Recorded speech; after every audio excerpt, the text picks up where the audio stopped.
जब से ये युद्ध शुरू हुआ है तब से ही प्रभावित देशों में हर भारतीय को जरूरी मदद दी जा रही है। मैंने खुद पश्चिम एशिया के ज्यादातर देशों के राष्ट्राध्यक्षों के साथ 2 राउंड फोन पर बात की है।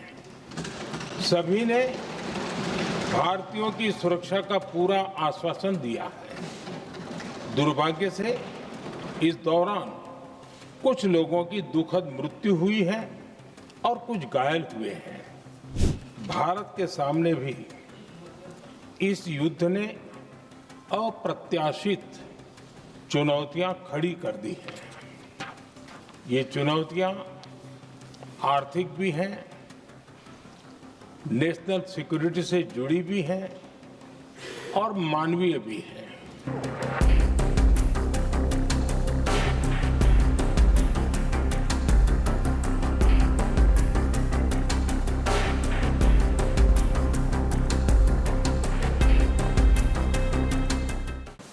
आदरणीय अध्यक्ष महोदय,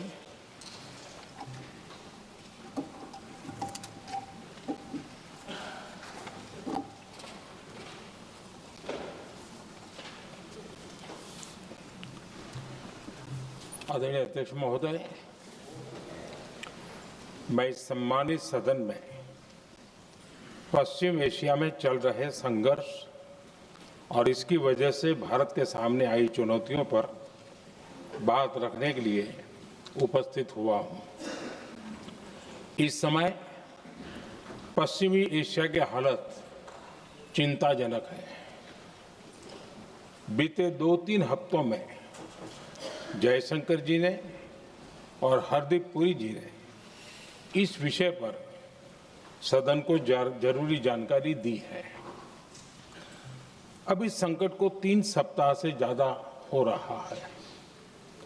इसका पूरे विश्व की अर्थव्यवस्था पर, लोगों के जीवन पर बहुत ही विपरीत असर हो रहा है। इसलिए पूरी दुनिया इस संकट के जल्द से जल्द समाधान के लिए सभी पक्षों से आग्रह भी कर रही है। अध्यक्ष महोदय, भारत के सामने भी इस युद्ध ने अप्रत्याशित चुनौतियां खड़ी कर दी हैं। ये चुनौतियां आर्थिक भी हैं, नेशनल सिक्योरिटी से जुड़ी भी हैं और मानवीय भी हैं। युद्धरत और युद्ध से प्रभावित देशों के साथ भारत के व्यापक व्यापारिक रिश्ते हैं। जिस क्षेत्र में युद्ध हो रहा है वो दुनिया के दूसरे देशों के साथ हमारे व्यापार का भी एक महत्वपूर्ण रास्ता है। विशेष रूप से कच्चे तेल और गैस की हमारी जरूरतों का एक बड़ा हिस्सा यही क्षेत्र पूरा करता है। हमारे लिए ये रीजन एक और कारण से भी अहम है। लगभग 1 करोड़ भारतीय खाड़ी देशों में रहते हैं और वहां काम करते हैं। वहां समंदर में जो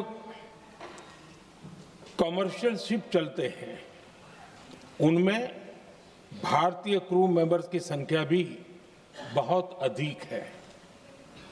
ऐसे अलग अलग कारणों के चलते भारत की चिंताएं स्वाभाविक रूप से अधिक है। इसलिए ये आवश्यक है कि भारत की संसद से इस संकट को लेकर एक मत और एकजुट आवाज दुनिया में जाए।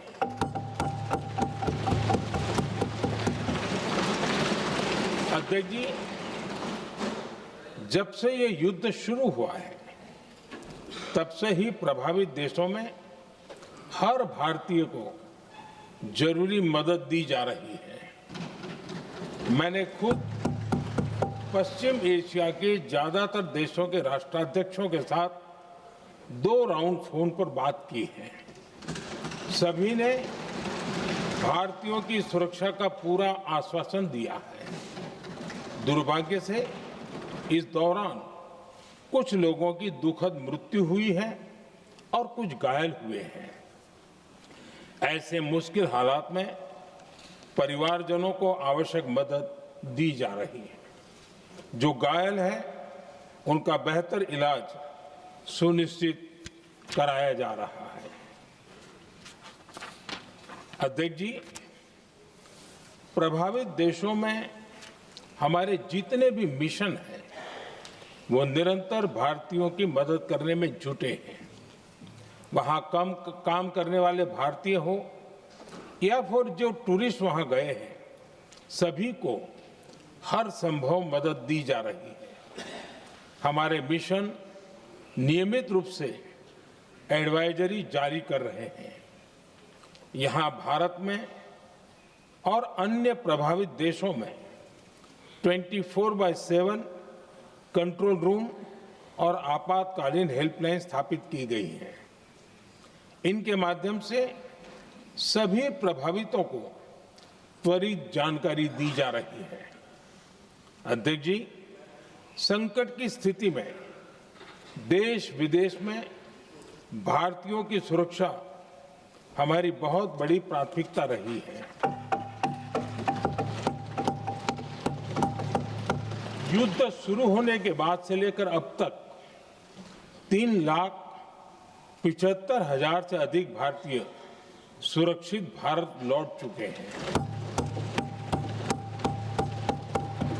ईरान से ही अभी तक लगभग 1,000 भारतीय सुरक्षित वापस लौटे हैं।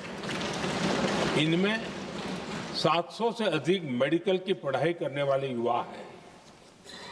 खाड़ी देशों में भारतीय स्कूलों में हजारों विद्यार्थी पढ़ते हैं।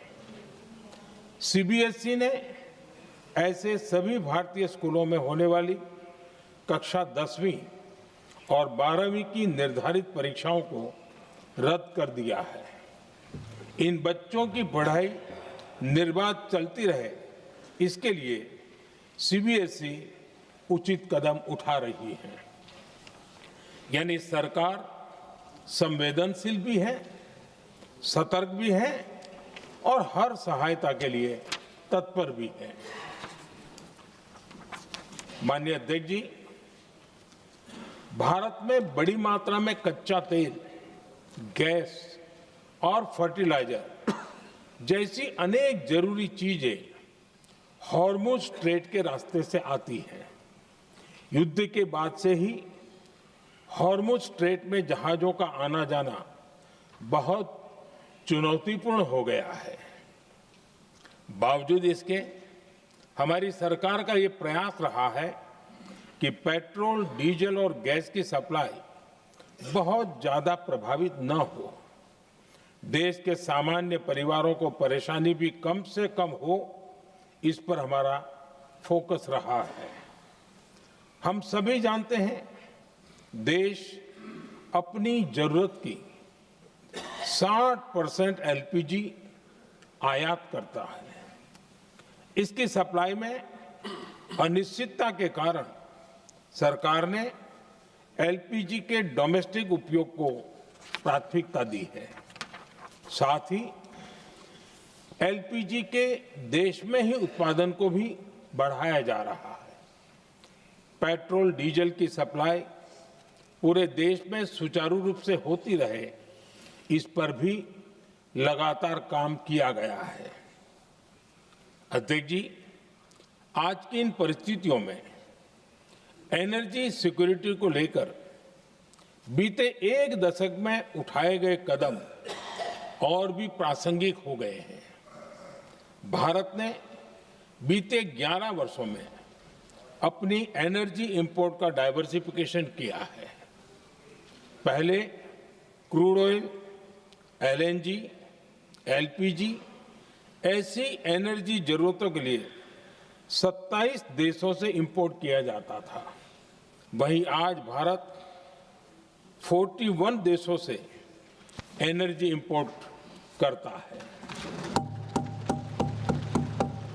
अध्यक्ष जी, बीते दशक में भारत ने संकट के ऐसे ही समय के लिए कच्चे तेल के भंडारण को भी प्राथमिकता दी है।